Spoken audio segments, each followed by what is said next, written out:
ओम श्री परमात्मने नमः। नारायणं नमस्कृत्य नरं चैव नरोत्तमं देवीं सरस्वतीं व्यासं ततो जयमुदीरयेत्। श्रीमद् भगवत गीता साधक संजीवनी, तीसरा अध्याय, कर्म योग, श्लोक 20 से 29। लोक संग्रह के लिए कर्तव्य कर्म करने की आवश्यकता का निरूपण। आसक्ति रहित होकर कर्म करने अर्थात अपने लिए कोई कर्म ना करने से क्या कोई परमात्मा को प्राप्त हो चुका है? इसका उत्तर भगवान आगे के श्लोक में देते हैं। श्लोक 20, कर्मणैव हि संसिद्धिम् आस्थिता जनकादयः लोक संग्रहम् एवापि संपश्यन् कर्तुम् अर्हसि। राजा जनक जैसे अनेक महापुरुष भी कर्म योग के द्वारा ही परम सिद्धि को प्राप्त हुए थे। इसलिए लोक संग्रह को देखते हुए भी तू निष्काम भाव से कर्म करने के ही योग्य है, अर्थात अवश्य करना चाहिए। व्याख्या। कर्म योग बहुत पुरातन योग है जिसके द्वारा राजा जनक जैसे अनेक महापुरुष परमात्मा को प्राप्त हो चुके हैं। अतः वर्तमान में तथा भविष्य में भी यदि कोई कर्म योग के द्वारा परमात्मा को प्राप्त करना चाहे तो उसे चाहिए कि वह मिली हुई प्राकृत वस्तुओं शरीर आदि को कभी अपनी और अपने लिए ना माने, कारण कि वास्तव में वे अपनी और अपने लिए है ही नहीं, प्रत्युत संसार की और संसार के लिए ही है। इस वास्तविकता को मानकर संसार से मिली वस्तुओं को संसार की ही सेवा में लगा देने से सुगमता पूर्वक संसार से संबंध विच्छेद होकर परमात्मा प्राप्ति हो जाती है। इसलिए कर्मयोग परमात्मा प्राप्ति का सुगम, श्रेष्ठ और स्वतंत्र साधन है, इसमें कोई संदेह नहीं। आसक्ति रहित होकर कर्म करने से ही मनुष्य कर्म बंधन से मुक्त होता है, केवल कर्म करने से नहीं। केवल कर्म करने से तो प्राणी बंधता है। परमात्मा प्राप्ति संबंधी मार्मिक बात। मनुष्य सांसारिक पदार्थों की प्राप्ति की तरह परमात्मा की प्राप्ति को भी कर्म जन्य मान लेते हैं। वे ऐसा विचार करते हैं कि जब किसी बड़े उच्च पदाधिकारी मनुष्य से मिलने में भी इतना परिश्रम करना पड़ता है, तब अनंत कोटि ब्रह्मांड नायक परमात्मा से मिलने में तो बहुत ही परिश्रम, तप, व्रत आदि करना पड़ेगा। वस्तुतः यही साधक की सबसे बड़ी भूल है। कर्मों से नाशवान वस्तु संसार की प्राप्ति होती है, अविनाशी वस्तु परमात्मा की नहीं, क्योंकि संपूर्ण कर्म नाशवान शरीर, इंद्रियां, मन आदि के संबंध से ही होते हैं, जबकि परमात्मा की प्राप्ति नाशवान से सर्वथा संबंध विच्छेद होने पर होती है। सर्वव्यापी परमात्मा की हमसे दूरी है ही नहीं और हो सकती भी नहीं। ऐसे नित्य प्राप्त परमात्मा का अनुभव करने के लिए सांसारिक वस्तुओं की प्राप्ति के समान तर्क तथा युक्तियां लगाना अपने आप को धोखा देना ही है। लोक संग्रह का तात्पर्य है लोक मर्यादा सुरक्षित रखने के लिए लोगों को असत से विमुख करके सत्य के सम्मुख करने के लिए निस्वार्थ भाव पूर्वक कर्म करना। इसको गीता में यज्ञार्थ कर्म के नाम से भी कहा गया है। अपने आचरणों एवं वचनों से लोगों को असत से विमुख करके सत्य के सम्मुख कर देना बहुत बड़ी सेवा है, क्योंकि सत्य के सम्मुख होने से लोगों का सुधार एवं उद्धार हो जाता है। किसी भी मनुष्य का जीवन दूसरों की सहायता के बिना नहीं चल सकता। शरीर माता पिता से मिलता है और विद्या, योग्यता, शिक्षा आदि गुरुजनों से मिलती है। जो अन्न ग्रहण करते हैं वह दूसरों के द्वारा उत्पन्न किया गया होता है। जो वस्त्र पहनते हैं वे दूसरों के द्वारा बनाए गए होते हैं। जिस मकान में रहते हैं उसका निर्माण दूसरों के द्वारा किया गया होता है। जिस सड़क पर चलते हैं वह दूसरों के द्वारा बनाई गई होती है, आदि आदि। इस प्रकार प्रत्येक मनुष्य का जीवन निर्वाह दूसरों के आश्रित है। अतः हर एक मनुष्य पर दूसरों का ऋण है, जिसे उतारने के लिए यथाशक्ति दूसरों की निस्वार्थ भाव से सेवा हित करना आवश्यक है। अपने कहलाने वाले शरीर आदि संपूर्ण सांसारिक पदार्थों को किंचित मात्र भी अपना और अपने लिए न मानने से मनुष्य ऋण से मुक्त हो जाता है। कर्म करने से लोक संग्रह कैसे होता है, इसका विवेचन भगवान आगे के श्लोक में करते हैं। श्लोक 21। यद यदाचरति श्रेष्ठ तत् तद एवेतरो जनः सायत परमाणम कुरुते लोकस्तद अनुवर्तते। श्रेष्ठ मनुष्य जो जो आचरण करता है, दूसरे मनुष्य वैसा वैसा ही आचरण करते हैं। वह जो कुछ प्रमाण कर देता है, दूसरे मनुष्य उसी के अनुसार आचरण करते हैं। व्याख्या। श्रेष्ठ पुरुष दो प्रकार के होते हैं। पहला अवधूत कोटि के और दूसरा आचार्य कोटि के। अवधूत कोटि के श्रेष्ठ पुरुष अवधूतों के लिए ही आदर्श होते हैं, साधारण जनता के लिए नहीं। परंतु आचार्य कोटि के श्रेष्ठ पुरुष मनुष्य मात्र के लिए आदर्श होते हैं। यहाँ आचार्य कोटि के श्रेष्ठ पुरुषों का वर्णन किया गया है, जिनके आचरण सदा शास्त्र मर्यादा के अनुकूल ही होते हैं। कोई देखे या ना देखे, अहंता ममता न रहने के कारण उनके द्वारा स्वाभाविक ही कर्तव्य का पालन होता है। जैसे जंगल में कोई पुष्प खिला और कुछ समय के बाद मुरझा गया और सूखकर गिर गया, उसे किसी ने देखा नहीं, फिर भी उसने चारों ओर अपनी सुगंध फैलाकर दुर्गंध का नाश किया ही है। इसी तरह श्रेष्ठ पुरुष से परहित का असीम भाव होने के कारण संसार मात्र का स्वाभाविक ही बहुत उपकार हुआ करता है, चाहे कोई समझे या ना समझे। कारण यह है कि व्यक्तित्व अहंता ममता मिट जाने के कारण भगवान की उस पालन शक्ति के साथ उसकी एकता हो जाती है, जिसके द्वारा संसार मात्र का हित हो रहा है।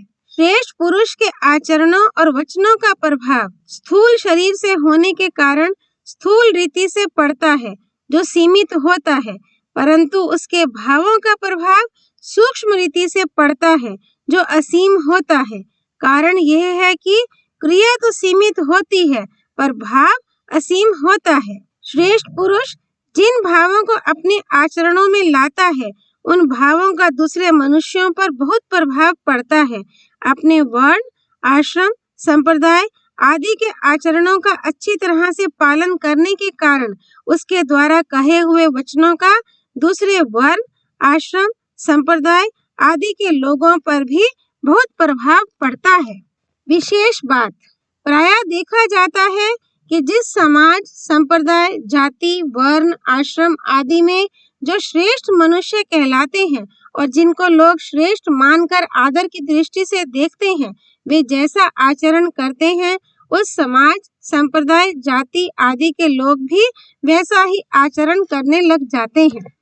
अंतःकरण में धन और पद का महत्व एवं लोभ रहने के कारण लोग अधिक धन वाले, लखपति, करोड़पति तथा ऊंचे पद वाले नेता, मंत्री आदि पुरुषों को श्रेष्ठ मान लेते हैं और उन्हें बहुत आदर की दृष्टि से देखते हैं। जिनके अंतःकरण में जड़ वस्तुओं, धन, पद आदि का महत्व है, वे मनुष्य वास्तव में ना तो स्वयं श्रेष्ठ होते हैं और ना श्रेष्ठ व्यक्ति को समझ ही सकते हैं। जिसको वे श्रेष्ठ समझते हैं, वह भी वास्तव में श्रेष्ठ नहीं होता। यदि उनके हृदय में धन का अधिक आदर है, तो उन पर अधिक धन वालों का ही प्रभाव पड़ता है। जैसे चोर पर चोरों के सरदार का ही प्रभाव पड़ता है। वास्तव में श्रेष्ठ ना होने पर भी लोगों के द्वारा श्रेष्ठ मान लिए जाने के कारण उन धनी तथा उच्च पदाधिकारी पुरुषों के आचरणों का समाज में स्वतः प्रचार हो जाता है। जैसे धन के कारण जो श्रेष्ठ माने जाते हैं, वे पुरुष जिन जिन उपायों से धन कमाते और जमा करते हैं, उन उपायों का लोगों में स्वतः प्रचार हो जाता है, चाहे वे उपाय कितने ही गुप्त क्यों न हो।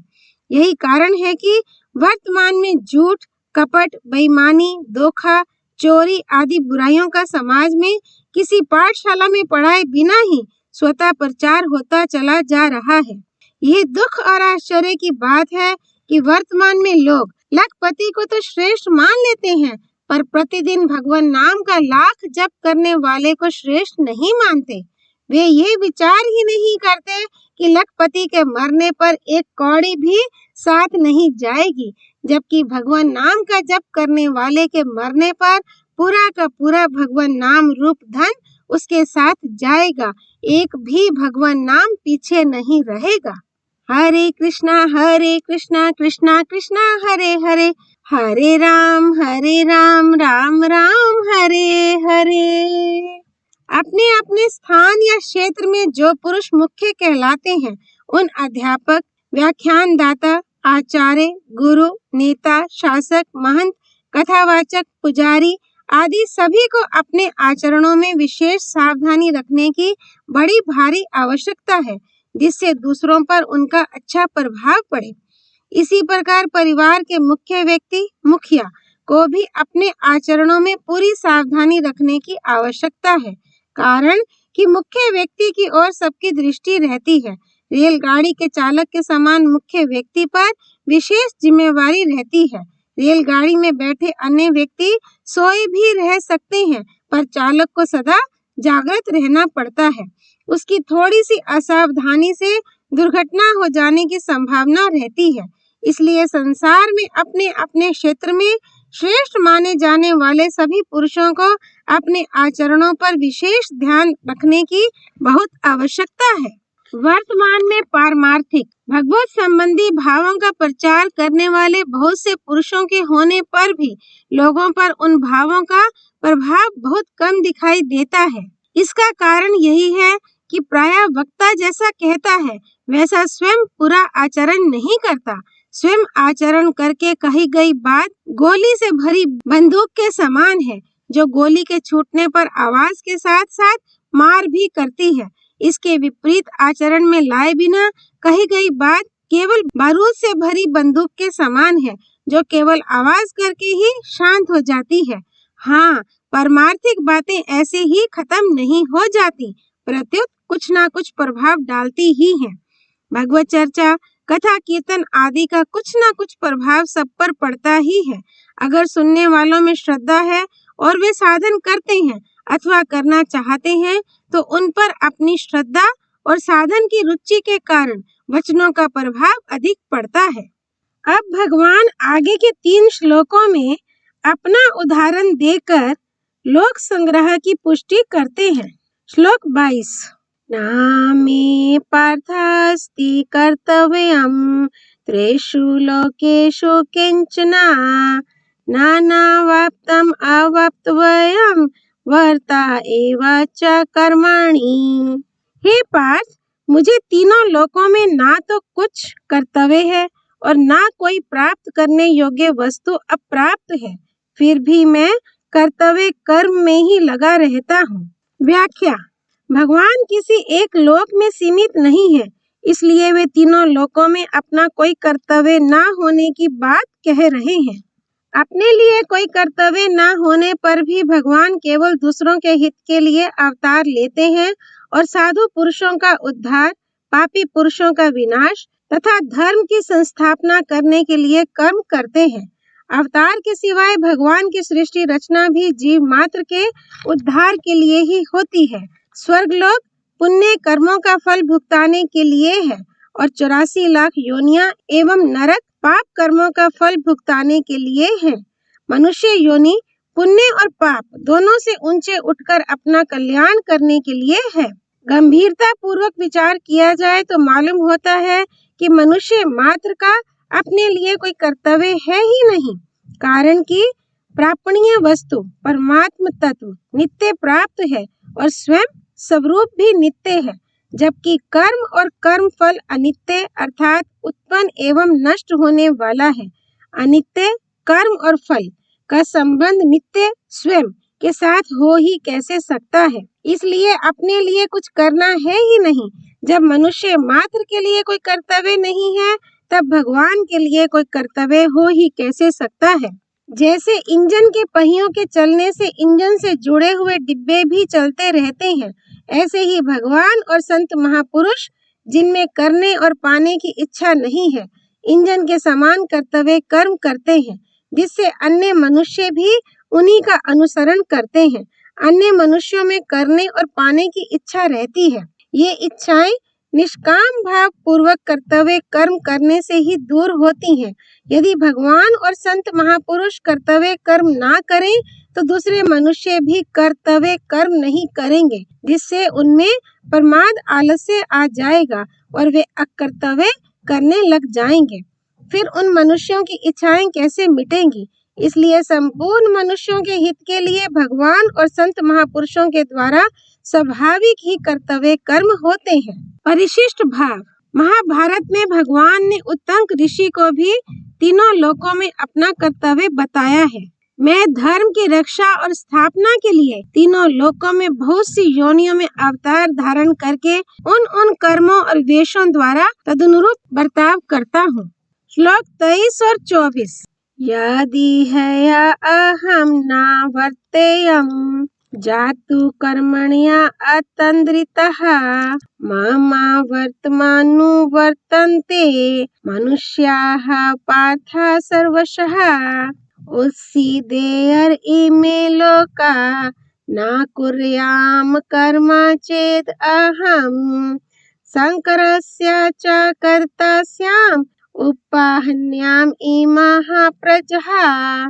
क्योंकि हे पार्थ, अगर मैं किसी समय सावधान होकर कर्तव्य कर्म ना करूं तो बड़ी हानि हो जाए, क्योंकि मनुष्य सब प्रकार से मेरे ही मार्ग का अनुसरण करते हैं।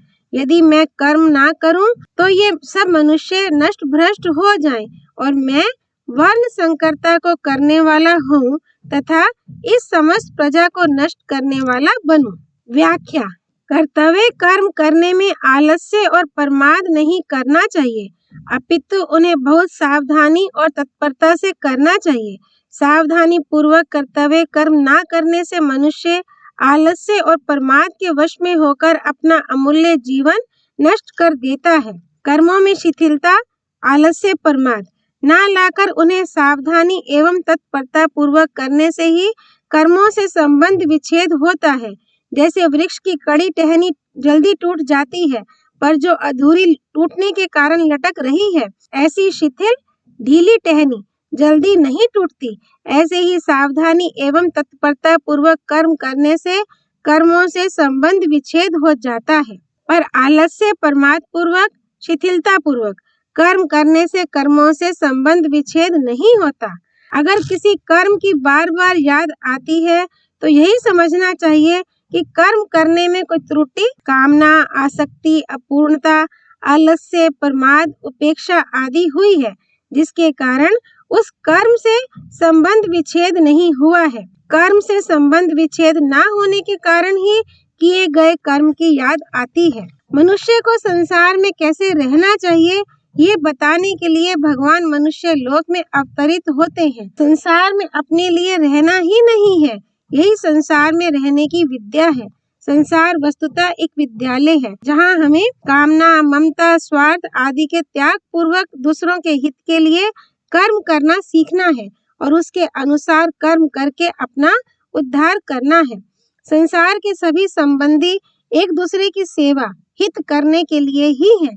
इसीलिए पिता, पुत्र, पति, पत्नी, भाई, बहन आदि सबको चाहिए कि वे एक दूसरे के अधिकार की रक्षा करते हुए अपने अपने कर्तव्य का पालन करें और एक दूसरे के कल्याण की चेष्टा करें।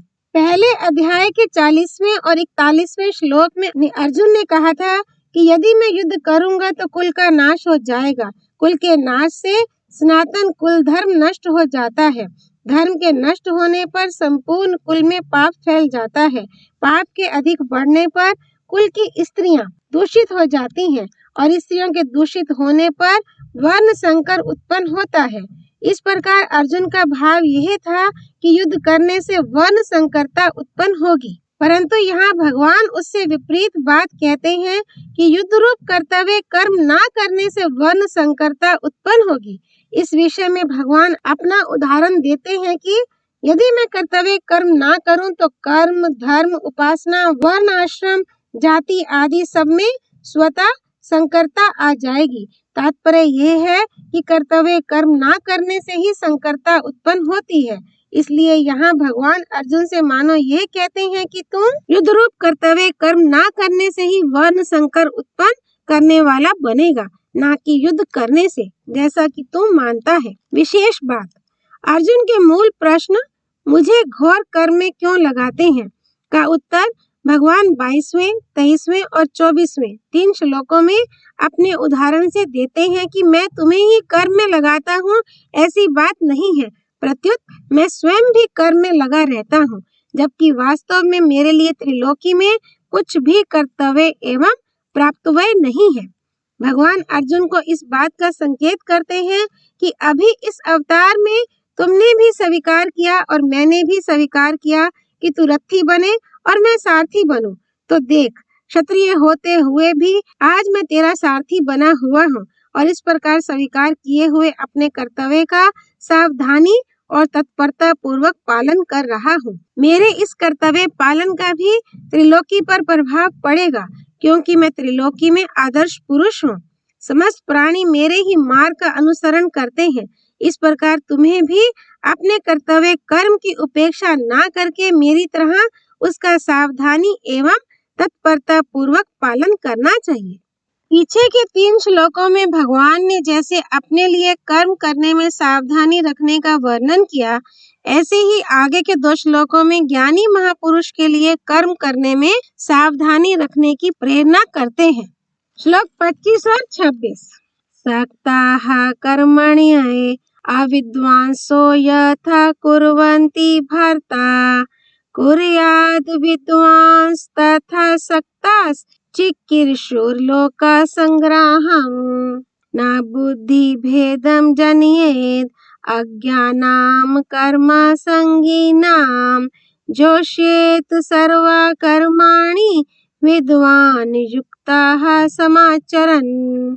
हे भरत वंशोद्भव अर्जुन, कर्म में आसक्त हुए अज्ञानी जन जिस प्रकार कर्म करते हैं, आसक्ति रहित तत्वज्ञ महापुरुष भी लोक संग्रह करना चाहता हुआ उसी प्रकार कर्म करे। सावधान तत्वज्ञ महापुरुष कर्मों में आसक्ति वाले अज्ञानी मनुष्यों की बुद्धि में भ्रम उत्पन्न ना करे, प्रत्युत स्वयं समस्त कर्मों को अच्छी तरह से करता हुआ उनसे भी वैसे ही करवाए। व्याख्या, जिन मनुष्यों की शास्त्र, शास्त्र पद्धति और शास्त्र विहित शुभ कर्मों पर पूरी श्रद्धा है एवं शास्त्र विहित कर्मों का फल अवश्य मिलता है, इस बात पर पूरा विश्वास है, जो ना तो तत्वज्ञ हैं और ना दुराचारी हैं, किंतु कर्मों, भोगों एवं पदार्थों में आसक्त हैं, ऐसे मनुष्यों को शास्त्रों के ज्ञाता होने पर भी केवल कामना के कारण अविद्वान, अज्ञानी कहा गया है। ऐसे पुरुष शास्त्रज्ञ तो हैं पर तत्वज्ञ नहीं, ये केवल अपने लिए कर्म करते हैं, इसीलिए अज्ञानी कहलाते हैं। विशेष बात, श्रेष्ठ पुरुष पर विशेष जिम्मेवारी होती है, क्योंकि दूसरे लोग स्वाभाविक ही उसका अनुसरण करते हैं। उसे ऐसा कोई आचरण नहीं करना चाहिए और ऐसी कोई बात नहीं कहनी चाहिए जिसे अज्ञानी कामना युक्त पुरुषों का वर्तमान स्थिति से पतन हो जाए। अज्ञानी पुरुष अभी जिस स्थिति में है, उस स्थिति से उन्हें विचलित करना, नीचे गिराना ही उनमें बुद्धि भेद उत्पन्न करना है। अतः विद्वान को सबके हित का भाव रखते हुए अपने वर्णाश्रम धर्म के अनुसार शास्त्र विहित शुभ कर्मों का आचरण करते रहना चाहिए, जिससे दूसरे पुरुषों को भी निष्काम भाव से कर्तव्य कर्म करने की प्रेरणा मिलती रहे। समाज एवं परिवार के मुख्य व्यक्तियों पर भी यही बात लागू होती है। उनको भी सावधानी पूर्वक अपने कर्तव्य कर्मों का अच्छी तरह आचरण करते रहना चाहिए, जिससे समाज और परिवार पर अच्छा प्रभाव पड़े। बुद्धि भेद पैदा करने के कुछ उदाहरण इस प्रकार हैं। पहला, कर्मों में क्या रखा है? कर्मों से तो जीव बंधता है, कर्म निकृष्ट है, कर्म छोड़कर ज्ञान में लगना चाहिए आदि उपदेश देना अथवा इस प्रकार के अपने आचरणों और वचनों से दूसरों में कर्तव्य कर्मों के प्रति अश्रद्धा, अविश्वास उत्पन्न करना। दूसरा, जहाँ देखो वही स्वार्थ है, स्वार्थ के बिना कोई रह नहीं सकता, सभी स्वार्थ के लिए कर्म करते हैं। मनुष्य कोई कर्म करे तो फल की इच्छा रहती ही है, फल की इच्छा ना रहे तो वह कर्म करेगा ही क्यों, आदि उपदेश देना। तीसरा, फल की इच्छा रखकर अपने लिए कर्म करने से फल भोगने के लिए बार बार जन्म लेना पड़ता है, आदि उपदेश देना। इस प्रकार के उपदेशों से कामना वाले पुरुषों का कर्म फल पर विश्वास नहीं रहता, फलस्वरूप उनकी फल में आसक्ति तो छूटती नहीं, शुभ कर्म जरूर छूट जाते हैं। बंधन का कारण आसक्ति ही है, कर्म नहीं। तत्वज्ञ पुरुष को चाहिए कि वे अपने आचरणों और वचनों के द्वारा अज्ञानियों की बुद्धि में भ्रम पैदा ना करते हुए उन्हें वर्तमान स्थिति से कर्मशः ऊंचे उठाए। जिन शास्त्र विहित शुभ कर्मों को अज्ञानी पुरुष अभी कर रहे हैं, उनकी वह विशेष रूप से प्रशंसा करे और उनके कर्मों में होने वाली त्रुटियों से उन्हें अवगत कराए, जिससे वे उन त्रुटियों को दूर करके सांगोपांग विधि से कर्म कर सके। इसके साथ ही ज्ञानी पुरुष उन्हें ये उपदेश दें कि यज्ञ, दान, पूजा पाठ आदि शुभ कर्म करना तो बहुत अच्छा है, पर उन कर्मों में फल की इच्छा रखना उचित नहीं, क्योंकि हीरे को कंकड़ पत्थरों के बदले बेचना बुद्धिमत्ता नहीं है। अतः सकाम भाव का त्याग करके शुभ कर्म करने से बहुत जल्दी लाभ होता है। इस प्रकार काम भाव से निष्काम भाव की ओर जाना बुद्धि भेद नहीं है, प्रत्युत वास्तविकता है। इसी तरह उपासना के विषय में भी तत्वज्ञ पुरुष को बुद्धि भेद पैदा नहीं करना चाहिए। जैसे प्राय लोग यह कह दिया करते हैं कि नाम जप करते समय भगवान में मन नहीं लगा तो नाम जप करना व्यर्थ है, परंतु तत्वज्ञ पुरुष को ऐसा ना कहकर ये उपदेश देना चाहिए कि नाम जप कभी व्यर्थ हो ही नहीं सकता, क्योंकि भगवान के प्रति कुछ ना कुछ भाव रहने से ही नाम जप होता है। भाव के बिना नाम जप में प्रवृत्ति होती ही नहीं। अतः नाम जप का किसी भी अवस्था में त्याग नहीं करना चाहिए। जो यह कहा गया है कि मनुआ तो चहुं दिसी फिरे, ये तो सुमिरन नाही, इसका भी यही अर्थ है कि मन ना लगने से यह सुमिरन स्मरण नहीं है, जप तो है ही। हाँ, मन लगाकर ध्यान पूर्वक नाम जप करने से बहुत जल्दी लाभ होता है। इस प्रकार ज्ञानी पुरुष को चाहिए कि वह कर्मों में आसक्त पुरुषों को आदर पूर्वक समझाकर उनसे निषिद्ध कर्मों का स्वरूप से सर्वथा त्याग करवाए और विहित कर्मों में से सकाम भाव का त्याग करने की प्रेरणा करे। परिशिष्ट भाव, तत्वज्ञ महापुरुष और भगवान दोनों में ही कर्तृत्वाभिमान नहीं होता, अतः वे केवल लोक संग्रह के लिए ही कर्तव्य कर्म किया करते हैं, अपने लिए नहीं। साधक को भी अपने लिए कुछ नहीं करना चाहिए, क्योंकि स्वरूप में कर्तृत्व नहीं है। लोगों को उन्मार्ग से हटाकर सन्मार्ग में लगाना लोक संग्रह है। लोक संग्रह का उपाय है शास्त्र के अनुसार ठीक आचरण करना, पर भीतर में साधक ये भाव रखे कि मेरे को अपने लिए कुछ नहीं करना है। वह लोगों में ये ना कहे कि मैं अपने लिए कुछ नहीं करता हूँ। ज्ञानी और अज्ञानी में क्या अंतर है, इसको भगवान आगे के श्लोक में बताते हैं। श्लोक 27। प्राकृतेः क्रियमाणानि गुणेः कर्माणि सर्वशः अहंकार विमूढ़ात्मा कर्ताहम् इति मन्यते। संपूर्ण कर्म सब प्रकार से प्रकृति के गुणों द्वारा किए जाते हैं, परंतु अहंकार से मोहित अंतःकरण वाला अज्ञानी मनुष्य मैं करता हूँ ऐसा मान लेता है। व्याख्या, जिस समष्टि शक्ति से शरीर, वृक्ष आदि पैदा होते और बढ़ते घटते हैं, गंगा आदि नदियाँ प्रवाहित होती हैं, मकान आदि पदार्थों में परिवर्तन होता है, उसी समष्टि शक्ति से मनुष्य की देखना, सुनना, खाना, पीना आदि सब क्रियाएं होती हैं, परंतु मनुष्य अहंकार से मोहित होकर अज्ञानवश एक ही समष्टि शक्ति से होने वाली क्रियाओं के दो विभाग कर लेता है। एक तो स्वतः होने वाली क्रियाएं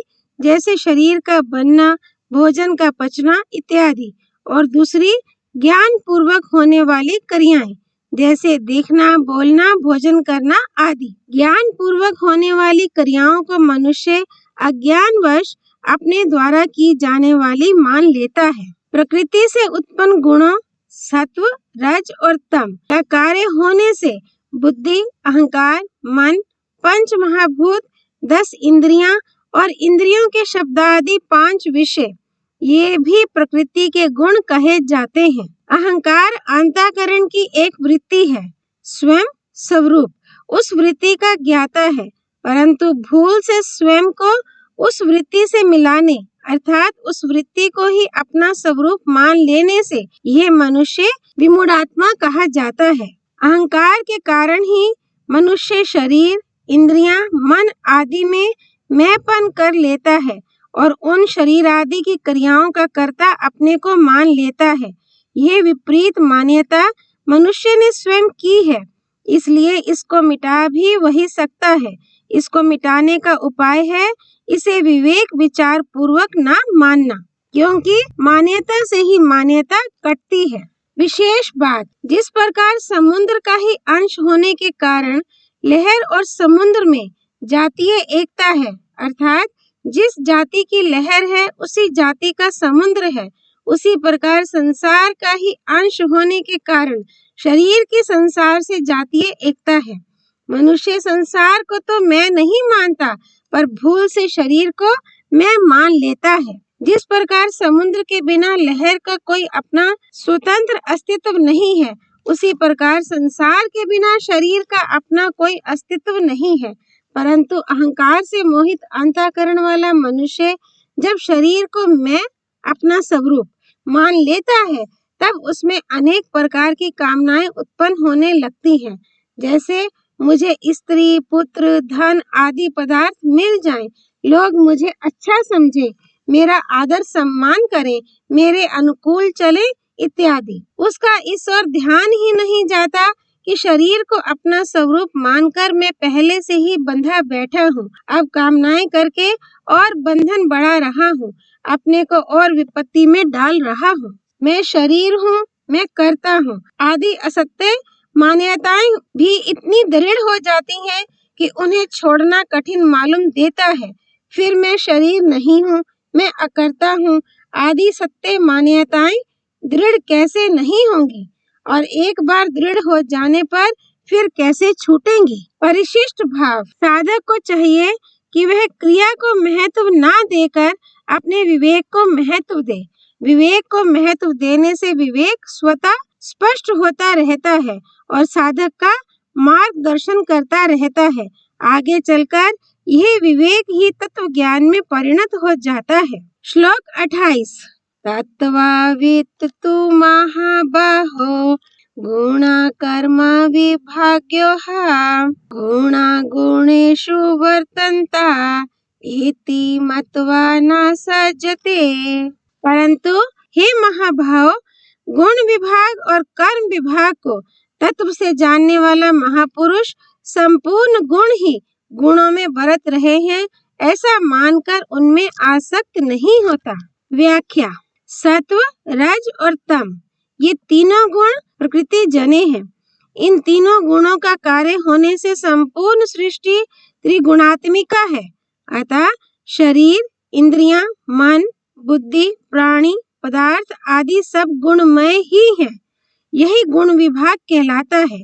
इन शरीर आदि से होने वाली क्रिया कर्म विभाग कहलाती है। गुण और कर्म अर्थात पदार्थ और क्रियाएं निरंतर परिवर्तनशील हैं। पदार्थ उत्पन्न और नष्ट होने वाले हैं तथा क्रियाएं आरंभ और समाप्त होने वाली हैं।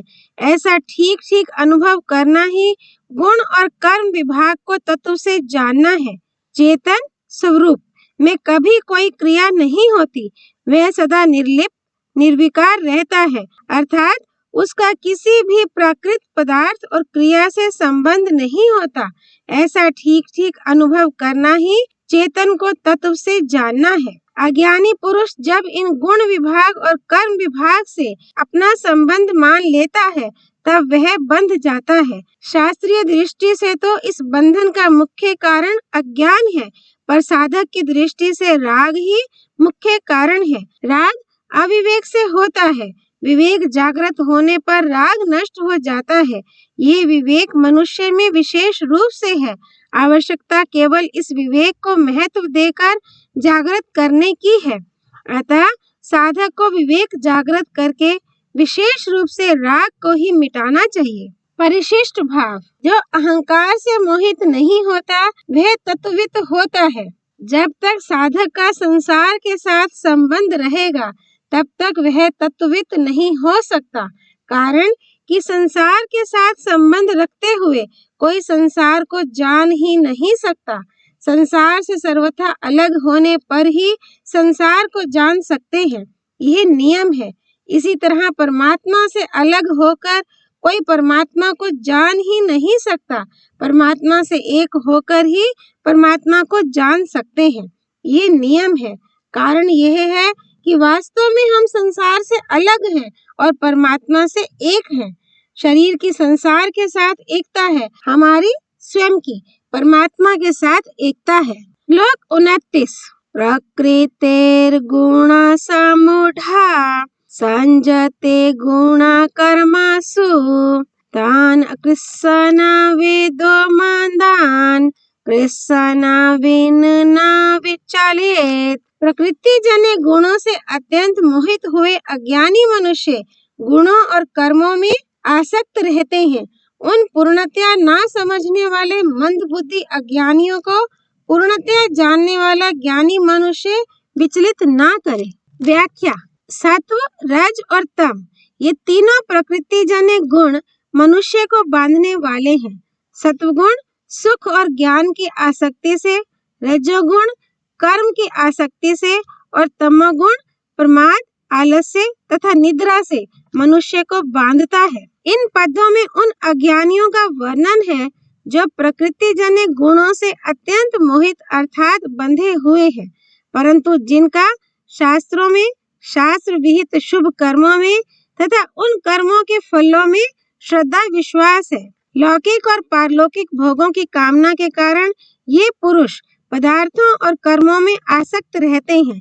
इस कारण इनसे ऊंचे उठने की बात समझ नहीं सकते, इसीलिए भगवान ने इन्हें अज्ञानी कहा है। अज्ञानी मनुष्य शुभ कर्म तो करते हैं, पर करते हैं नित्य निरंतर ना रहने वाले नाशवान पदार्थों की प्राप्ति के लिए। धन आदि प्राप्त पदार्थों में वे ममता रखते हैं और अप्राप्त पदार्थों की कामना करते हैं। इस प्रकार ममता और कामना से बंधे रहने के कारण वे गुणों, पदार्थों और कर्मों के तत्व को पूर्ण रूप से नहीं जान सकते।